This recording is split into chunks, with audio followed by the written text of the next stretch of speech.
Hi everyone, welcome to the CD Cave. I'm Jack Barrio.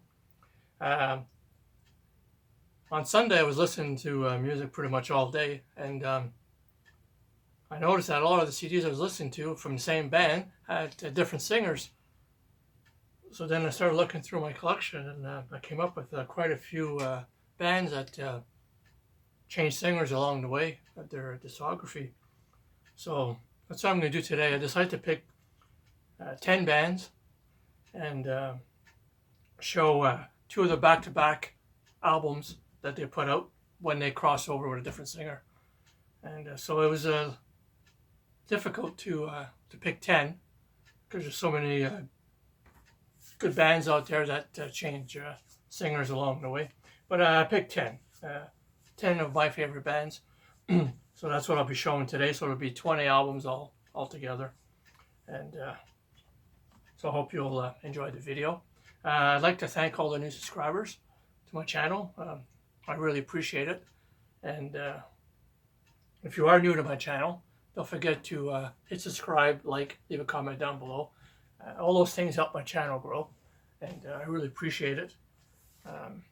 So to get started, the first band I chose, which was a big deal whenever they did change singers, was AC/DC, Highway to Hell and Back in Black. Going from Bon Scott to Brian Johnson. Ron Scott tragically passing away. But Highway to Hell was a great album. There's great songs on here. And so is Back in Black. They didn't lose their momentum at all. Go from one singer to the other. I was more of a Bon Scott fan whenever I was introduced to AC/DC.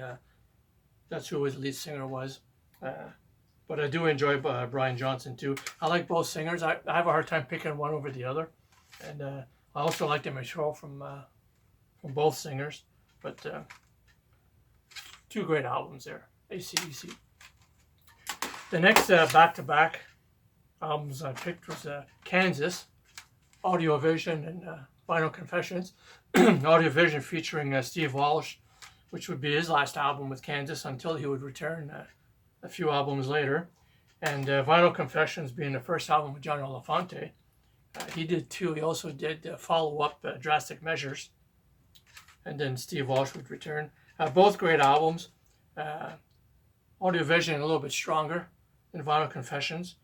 But Vinyl Confession 2 is a great song. Joe Elefante is a great singer. A lot of the material on Vinyl Confession was already written before John Elefante got there. I did hear some bootlegs with Steve Walsh singing a couple of the songs on here, like Diamonds and Pearls and Borderline, I think it was. But yeah, two great singers and great band here, Kansas. Next I went with Van Halen, 1984 and 5150. 1984 being the last album that David Lee Roth would do with Van Halen, and 5150 being the first one with Sammy Hagar. Both great albums. I prefer 5150 a bit more than 1984. I also prefer Sammy Hagar as a singer than David Lee Roth. But overall, I prefer the Van Halen material with David Lee Roth. I find it's a bit more edgier and better songs overall, I think. But also two great albums there, back-to-back from Van Halen. Next I went with Journey, Trial by Fire and Arrival. Trial by Fire being Steve Perry's last album with Journey, and Arrival being the first with featuring Steve Aguirre. Definitely Steve Perry is a better singer, but Steve's also a good singer. He wasn't around very long with Journey. Arnel Padilla took over. He's now the lead singer, but two back-to-back albums there with two different singers. Journey. Next, I decided to go with Black Sabbath, Never Say Die in Heaven and Hell.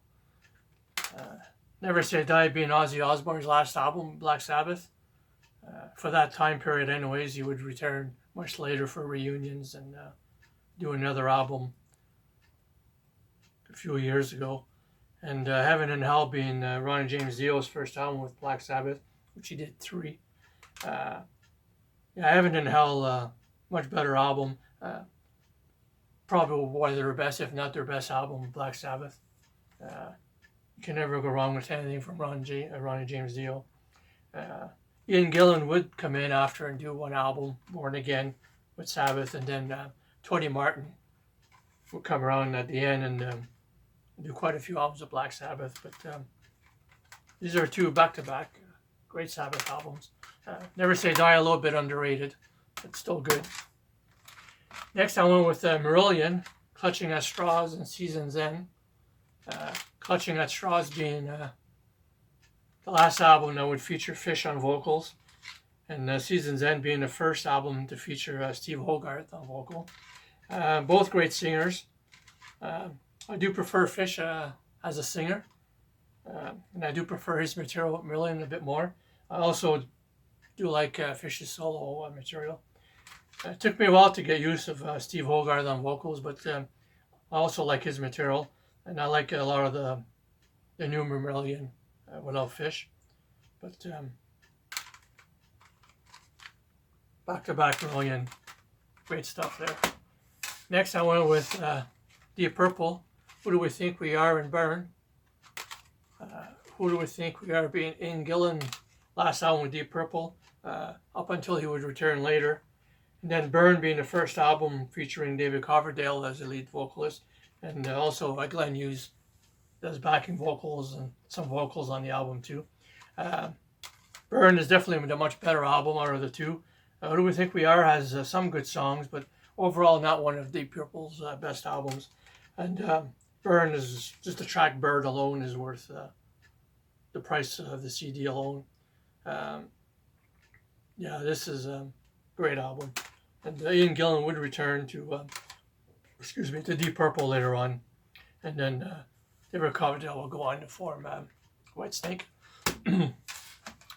Next I went with Rainbow, Down to Earth, and Straight Between the Eyes. Down to Earth featuring Graham Bonnet, and Straight Between the Eyes featuring one of my favorite singers, Joel Lynn Turner. I do prefer Straight Between the Eyes. Down to Earth is a good CD. It's probably the one I go to the less to listen to, are the Rainbow ones, because the first 3 albums featured Ronnie James Dio, and they're all good, especially Rainbow Rising is a masterpiece, so I do listen to those quite a bit too. But yeah, these are also 2 good back-to-back Rainbows.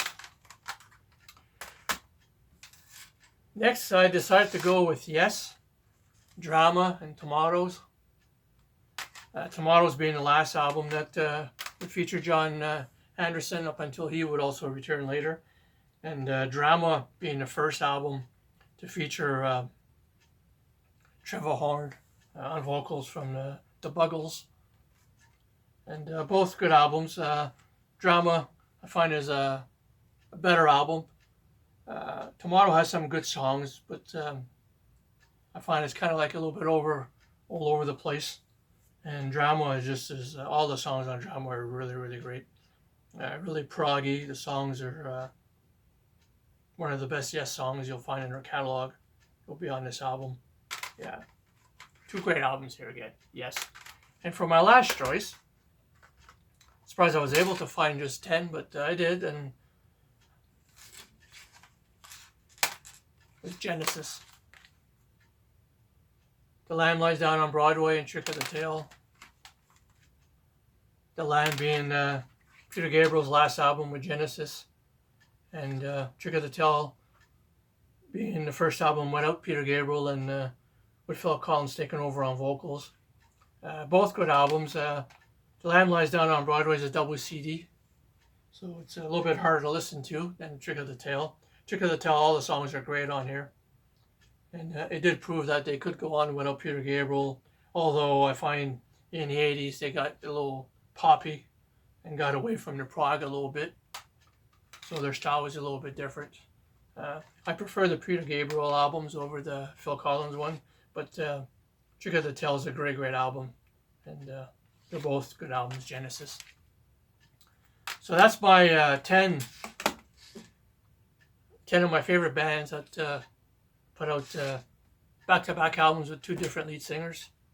So I hope you enjoyed the video, and until next time, take care of yourselves.